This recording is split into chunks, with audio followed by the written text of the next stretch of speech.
Shri Shivchhatrapati sports complex Balewadi येथे झालेल्या football कॅम्पमध्ये पुण्यातील फुलगाव येथील नेताजी सुभाषचंद्र बोस सैनिकी शाळेचा विद्यार्थी यायाम फॉलिम याची राष्ट्रीय फुटबॉल स्पर्धेसाठी निवड करण्यात आली आहे।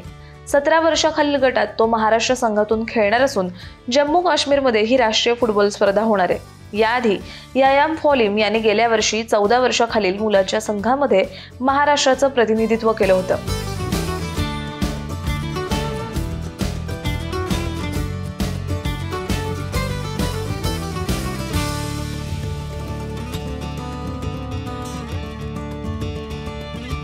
निवड समिती प्रमुख व राष्ट्रीय क्रीडा मार्गदर्शक धीरज मिश्रा यांनी यायाम फॉलिम याला त्याची राष्ट्रीय फुटबॉल स्पर्धेसाठी निवड झाल्याचं पत्र दिलंय।